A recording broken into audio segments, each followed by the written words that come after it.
a panel.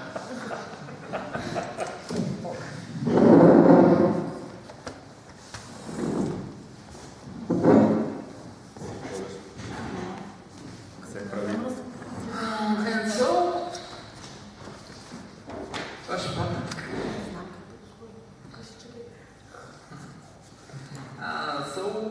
welcome to the panel about science fiction and fantasy and young adults and children and writers for the children and researchers of the fantasy and science fiction and translators and some are more translators and writers, the others are more writers than translators.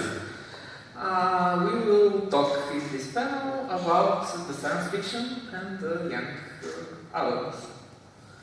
Please, our guest of honor, Fara.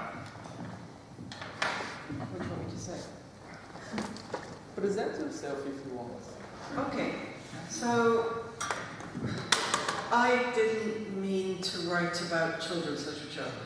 I was at a conference, gosh, it must be 20 years ago now, and somebody dropped off a panel. The person chairing it asked me, would I be on the panel? I thought, oh yeah, I could do that. And as the panel proceeded, it started to become obvious that although I didn't know anything about children's literature criticism at this stage, I had read more children's books than the rest of the panel put together. And the reason for that is because I was really sick as a kid. I had huge amounts of time off school. I mean, we're talking days and days and days of time off school. And all I did was read. So there was no great virtue to this. I just had more time than everybody. But I was talking with somebody today, and I would read anything at that age. So if it was a book and you put it in front of me, it got read. And it meant that I had this huge backlist of stuff. So I ended up writing a book on my favourite writer, Diana Jones. I wrote a book on children's science fiction. I later wrote a book with my friend Mike Levy, who was the guy who invited me onto that panel, on children's fantasy. And what else have I done? I've done other stuff that I have momentarily forgotten. Okay, I've written a book on children's historical fiction about a very specific event, and I'm writing a book right now on one of my favourite children's writers who wrote historical fiction. But I've always thought of it as a bit of a hobby, a kind of sideline to the things I do. But at the time I started writing about children's science fiction, only I think 2 other people were doing it, Mike Levy and somebody called Charles Sullivan III. So, and this has been true for a lot of my career, I'm not necessarily the best, but I have to be the first. So there are quite a lot of books now on children's science fiction whose origin is in the book I wrote, which means they're all much better than the book I wrote, because I had to start from scratch, which meant haunting second-hand bookshops in every country I travelled to. And on one occasion, I quite literally bought 2 bays of books, so like 12 shelves. This particular bookshop, I think, had got a whole load of books in from schools and libraries shutting down. They tried to charge me real money. They tried to charge me two Canadian dollars per book. And I just looked at them and said, I am clearing 2 entire bays for you. We can do better than that. And I think I got them for 50 cents a book in the end. And they had multiple copies of everything. So me taking all these books didn't actually damage their stock, because they had like 5 copies of all these books. So, and tied to this is just that a lot of the work I've done. So, I don't know how many of you realise I'm not a literary critic. I didn't train in literature. I trained in history. So many of my literature colleagues will write an entire book on the basis of 10 novels. Most of my books cover something like 500 to 700 novels, often very bad ones. I've read a lot of very bad children's fiction. I always say, so you don't have to. But it means that when I think about it, I think about trends, I think about tendencies, and I'm not quite so useful if you want to know, for example, who the best writers are today, because that's just not really how I think. Well, if you have read so much, I believe you can take advantage and save the effort, at least for the bad ones. Hello everyone, I'm Tрошанov, and apparently not a critic as well, not a translator. I'm unlikely author of a few children's books, which happened by coincidence, kind of like Fara became a scholar in the field. On top of that, not only I'm generally writing sci-fi, horror and fantăzi, I don't have children at this moment, and I work as a director in an IT company, so I'm on top of that a corporate asshole, which makes it highly unlikely to be a successful writer of children's books. But for some unknown reason, the children actually like the books, and I have happened to attend so many schools and universities across Bulgaria, literally tens of. I've most likely met thousands of children from every corner of the country.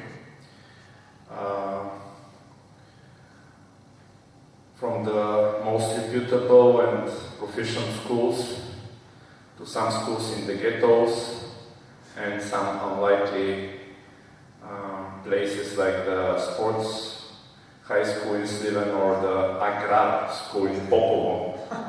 So you could imagine I've literally seen Bulgaria as a person who does statistics or social experiments, and I can tell you there is plenty to talk about. Good thing is that this has been a tremendous experience. It helped me get along with all kinds of public, and I dare say that the children are the most genuine, enthusiastic, engaging, pretentious, and demanding public any speaker could wish for and could train through. So it has been something. Desi? Hello, I'm Sivilova, and I'm a translator from English and into English.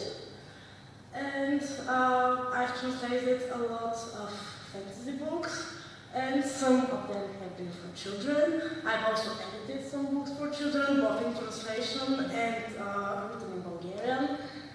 I edited some of Elena's work, and it was a great collaboration. Also, I have 3 children of my own, and at that moment they are all readers, so I'm constantly looking for some new books for them.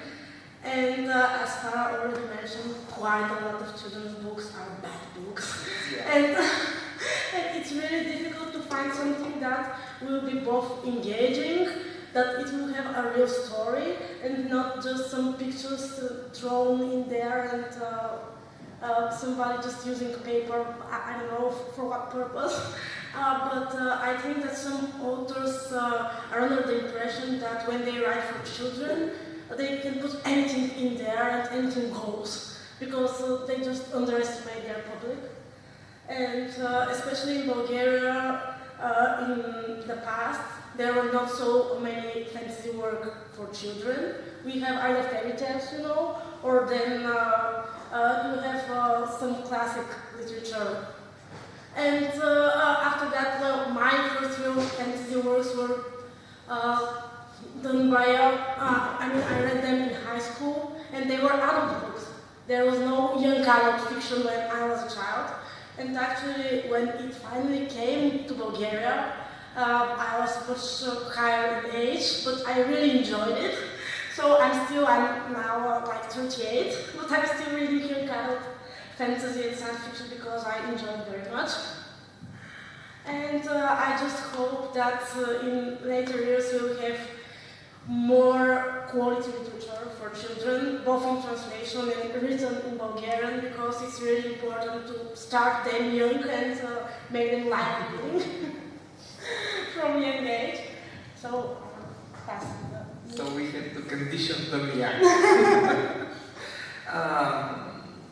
Basically, this panel had the under title, let's say, about past and future of children's books.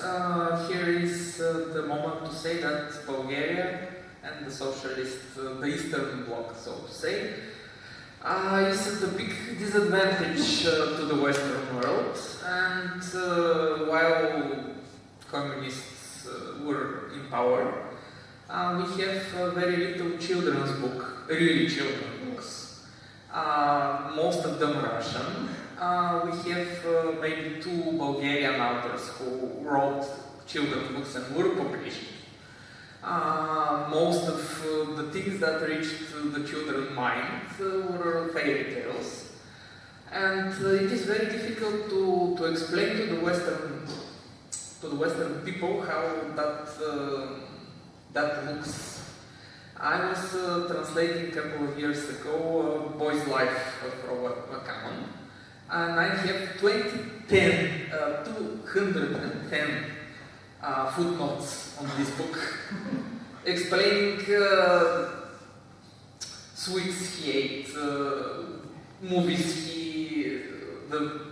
the protagonists seen, and so on, which all were things we never had in Bulgaria. The Bulgarians started to catch up with the Cartoon Network, for example.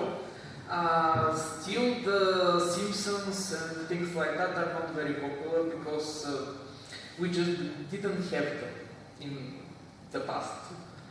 And children's book for maybe 10 or 15 or even 20 years from the communist fall were something that wasn't published or wasn't sought after from the publishing houses. I probably will guess that this situation is because we are too deep in surviving and educating children and have good things to happen to them was not on the list at all. So we don't know about the past of the children's books. Here, the children writers, we are inventing the hot water, basically. So what can you say to help us about the past of the children's books? We didn't have. So before I do, I'm not trying to be awkward, but... So I used to teach in London, and I used to teach children's literature to students from all over the world. And it's actually always surprising which countries have very strong traditions of children's literature and which don't. And it's not a political thing. China and Russia have incredibly strong traditions of children's literature, yet they're both communist. Yes, And yet, but there are Western countries that don't. And I have no idea what it is that drives strong traditions of children's literature. So when I was writing our book on fantasy, I was looking at what's called the British Commonwealth, which boils down to those countries that Britain used to own. And New Zealand and Western Canada don't have very much children's literature until the 1950s. And it's not at all clear why not. You know, they have the population, but they just don't. I'm sure there's somebody out there doing research on that, but I'd be cautious to see it as something directly political. I think it's more likely indirectly political, about ideas of what bits of culture are important in all sorts of complicated ways. But you asked me to talk about the past. I come from a country that bats well above its weight in children's literature. This is books generally, by the way, I was very surprised to realise it's related to something completely different, but I looked up where Britain sits in terms of the number of books published, and Britain is third behind the US and China. You know, we are not a big country, okay, but we produce almost as many books as China. So some of it is just that book publishing culture that emerged in the 17th century, in the 1600s. It's been there a long time. So if we're talking about science fiction and fantasy, and this is still in some ways the same thing, I actually grew up when people found it really hard to publish science fiction and fantasy for children. There was lots in the 1950s, but then in the 1960s and 1970s, the main mode became social realism. And my favourite author from the period, Diana Jones, really struggled to get published. Her first book in print is not the first book she wrote. It's a book called Wilkins Tooth, in which she tries to write a social realist book that fit all the ideas of what you should have, which is a gang of children, all from different communities, and boys and girls hitting all those kind of things. They're all different classes, different social class, some of them black, with magic. And that was how she got that book published.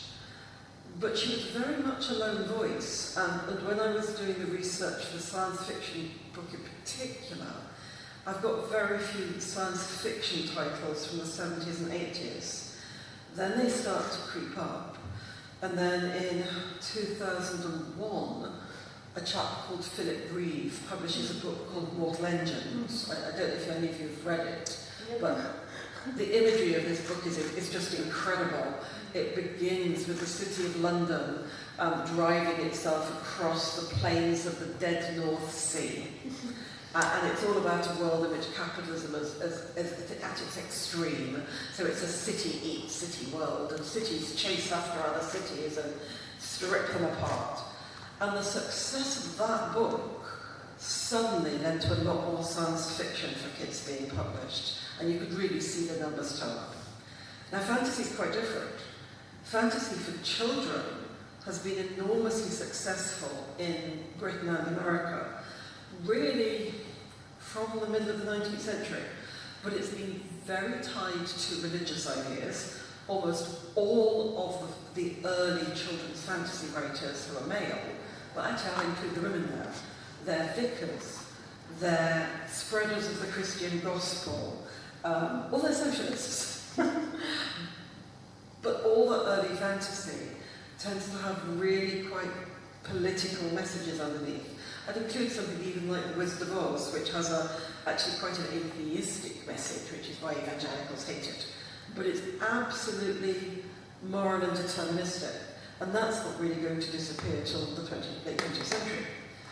And so I'm talking too much, I think, but I'll just finish with, when I asked people, I did a big survey, I got responses from almost 1,000 people. People remembered the children's fantasy they'd read. They were much less likely to remember the children's science fiction. And I'm not saying there was nothing good, but there was definitely a qualitative difference overall.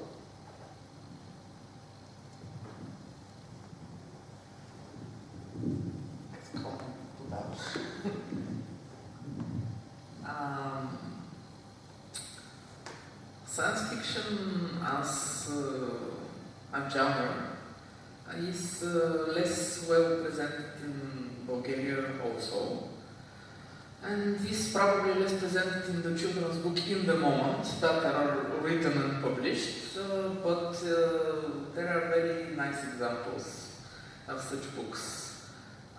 There are books about robots. There is Joe Frotke, who is translated with wonderful books about really science fiction. There are other authors with science fiction ideas. And of course there is Marian Luderano-Chapek.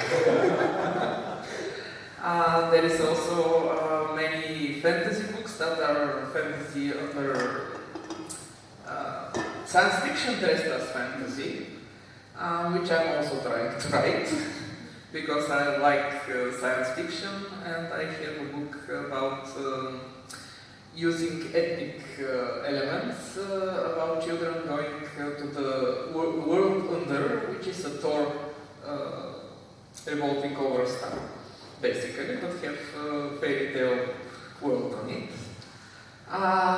What can you tell us about the young adult literature they see that you translated? Well, Most fantasy, most science fiction. well, no, I don't think I've translated science fiction for children, because as you said, there is on the whole much less science fiction for children, maybe because it's accepted that it is harder for children to understand the science behind the science fiction, and so it's difficult for the authors to make it accessible for children. And but it's so much easier to write a fairy tale and call it fantasy and present it to children. So the book that I've translated, I should have made a list, but I haven't, of course. And now I'm trying to come up with some titles. But two of the recent novels that came out were, sorry, I'm trying to remember the author's name because it's not some popular author, but they were illustrated books. And what I noticed recently is that most books who are for like middle grade readers, they put in them a lot of illustrations so that they... Yes, and bigger font, yeah, because they want to make them look more enjoyable, perhaps, or more attractive for children. And this one had really very funny illustrations by the author himself, I think. But what was his name? And the title was Granny Samurai and something. Sorry, I'm so bad at names. Yes, I'm trying to remember the name. Sorry, in Bulgarian it was Baba Samurai и Цар Маймун и Аз. That's the first one. The second one was Baba Samurai и Мозъка на финалната фаталност, something like that. I'm sorry, I don't remember the English title. Yes, so the author is John Chambers, thank you very much.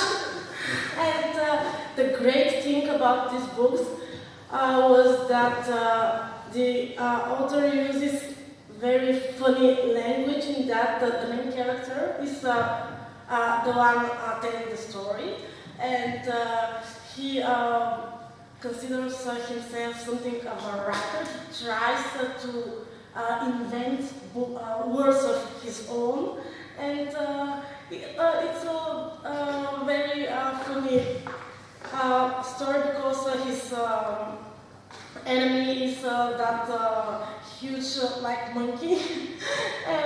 So he goes to the zoo, he gets captured by some giant snake, and it's really very funny adventure. And I think that children need that kind of thing, not only to have the adventure, but also to have it presented in an interesting way. Because this author really tries to do it differently, not just tell a story, but tell it in a way that is more imaginative and that makes children try to see the world in a different light, because it is not set in some fantasy land, faraway land. It is set in our world, but at the same time there are these fantasy elements, and so I think that that's a great approach to make children look for the fantastic in our everyday world and try to find it and believe in it. And to just try to use their imagination and see stories all around. So, yeah, thank you. Okay, your turn. Ти какво ще кажеш за миналото, за бъдещето? Как виждаш книгите? Кое е фантастика? Okay, I'll try to improvise a little bit, hopefully not sound like a grumpy scholar. Fara, don't kill me. I'm an improviser. My opinion is that in the past it has been rather straightforward. And I would say there wasn't much of a choice. It was either in the past religiously driven, most likely national driven or ethnically driven, but it was kind of one way of thinking, clear ideology or clear set of values that have been set. And children didn't have neither so much information nor so many sources or options to compare ideas, to distract from what has been considered official. And now it's not that anymore. It's just modern world with a lot of media noise that comes from absolutely all directions and a lot of constant shift and turmoil and conflict between different ideas, different visions, even different ideologies. And according to my humble opinion, to much extent, nowadays looks like the beginning of the 20th century, where the different geostrategic centers of power are again rising, where the world is not driven by a single political and military pole, let us say, and where a lot of ideas and visions are thriving related to both the past and even revisions of the past and the future, and how we are going to embrace it and survive it even. So I would say this is the time of active competition, which in many cases is financed by different organizations and structures, national and international, so to say. Therefore, maybe the most important thing is to make sure our children, your children, because I don't have any yet, this year, can think, can evaluate, and can have also, even just from an aesthetic point of view, good understanding what has high merit and high quality. So I would say mix of versatile styles and even genres in the children's literature. This is the future. A lot of visual content. So now it's endless opportunities to have literally countless of illustrations even made by the artificial intelligence. You can play a little bit with Mid-Journey to see what's possible. But still, we need to also cherish the good quality of the absolutely vast number of excellent artists. I've shown Fara some of our tremendous and gorgeous professionals such as Pavlova. I can enumerate and tell you so many. Milena Ruseva, yes, Sotiran Beckengel, so many. Also, it is the end of the polar heroes, absolutely good versus absolutely bad. I believe even in the children's literature now we are having more of rage heroes. And even I've tried to improvise a little bit with such. And that's important because we are, honestly speaking, a bit bored of this trope from the myths and from the religion. Children need to see the nuances and the difference in the way we as humans act and behave. And this happens, of course, through the good children's literature for children. So augmented reality is also stepping up, because many of the kids are used now to click on the smartphones all the time. So now we see even in Bulgaria some attempts to have the barcodes and QR codes to scan them, to see different 3D shapes and images. Myself and Elena have done this as well. I believe Bulgaria as a country and as a market is rapidly catching up with what has been available everywhere.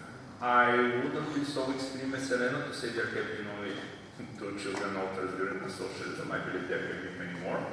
Even comic culture is kind of a very good example of what has been possible, like the Rainbow and the Wonderful World magazines that are outside being sold.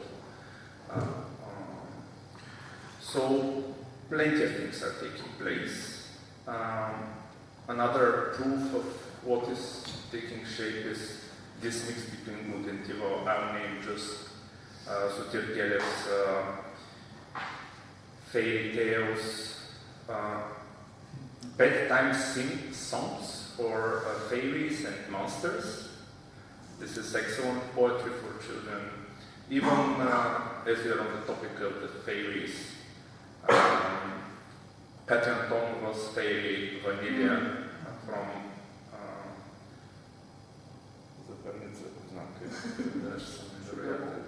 Sugar Bowl, fairy from the Sugar Bowl.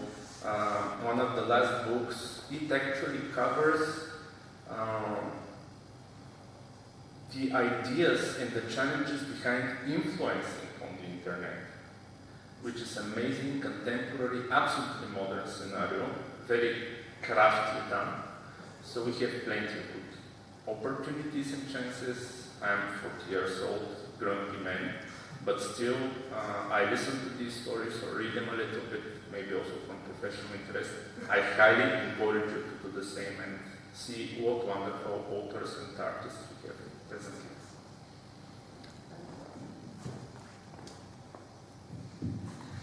Thank you. So I've been sitting here thinking about the authors I read when I was a kid. So the first thing is that my generation mostly didn't get into science fiction through children's literature.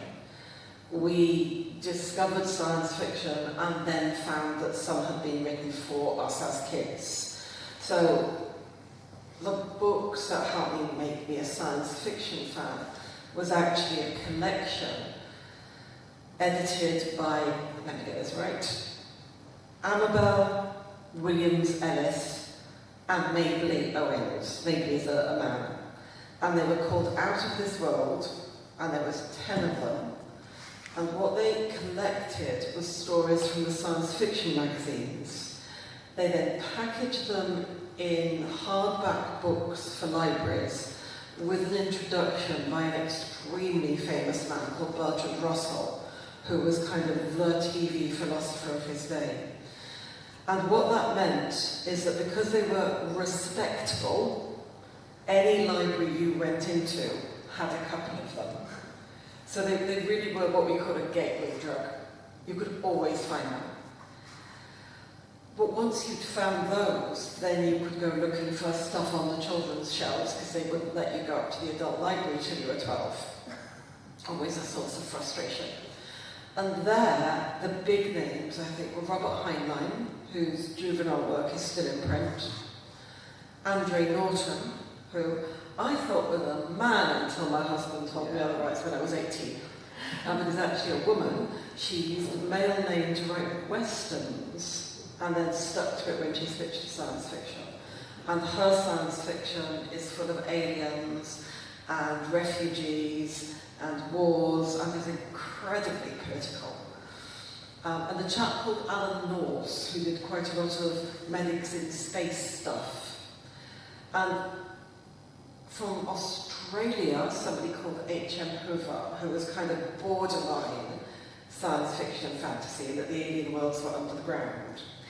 And from Canada, a woman called Monica Hughes, who set her stories mostly in a future Canada, which had what we would now call the opposite of global warming.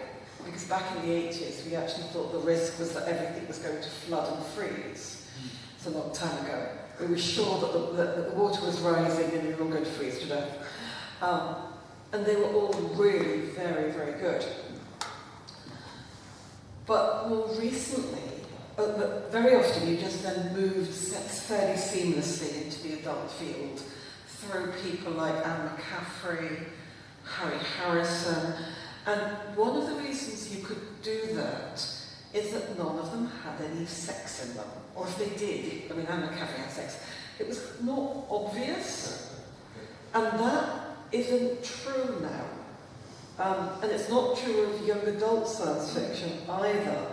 There's a very, other people think Charlie Jane Anders is a really good YA science fiction writer.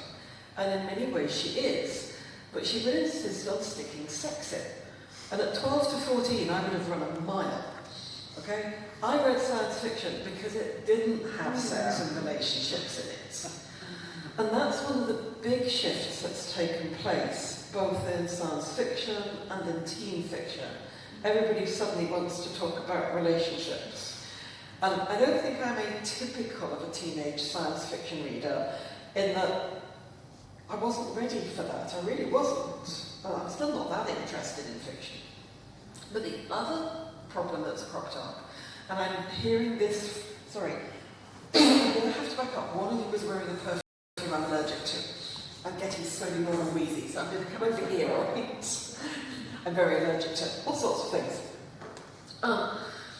I've got friends with teenagers, and they say the big problem is there are so many books written for kids that their kids don't run out of books in the way our generation did. Sorry. By the time I was 15, there was nothing I wanted to read on the kids' shelves. You know, you moved on to Agatha Christie, the crime writer.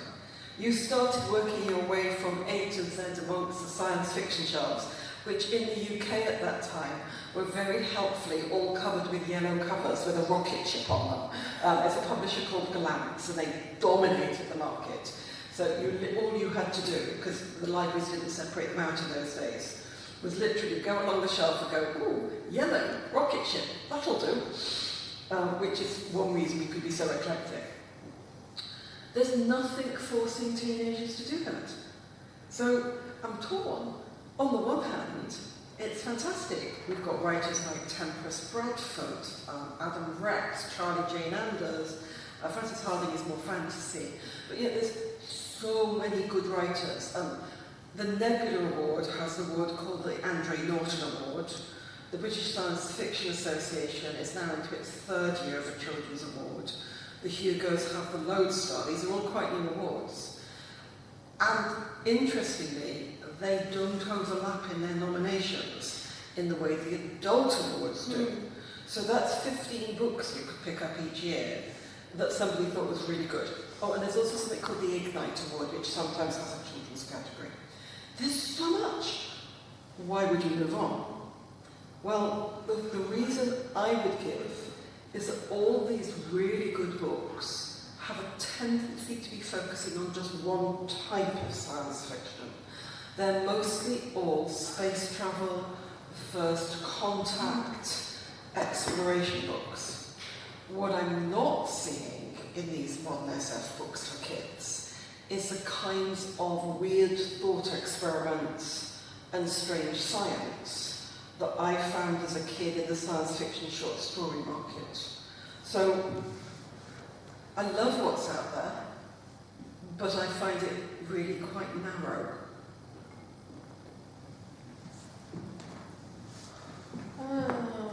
And basically it's time to open for questions. Time flies. Thank you very much for the nice panel. Do you have any questions, please?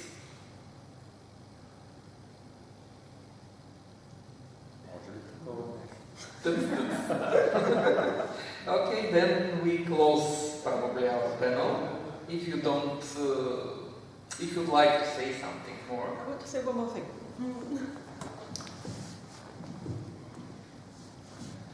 Part of the reason the 1980s science fiction for kids was so bad was it was being written by people who didn't write science fiction for adults. All the really good stuff in any period is written by people who are part of the main genre. So please, if you write for adults, think about writing for kids and teens as well. And particularly when you're writing for children, keep in mind that everything is new to a child. You can write as complicated a thing as you like, because everything is new to a child. And there is no difference between learning about the mechanics of space travel versus the mechanics of the tractor in the field. It's all the same to them. No need to dumb down at all. The one thing that came out of my research is people don't start reading science fiction at the age of 8. They stop reading science fiction between 8 and 12. People without the curiosity for it fall away. But kids are interested in everything. Thank you.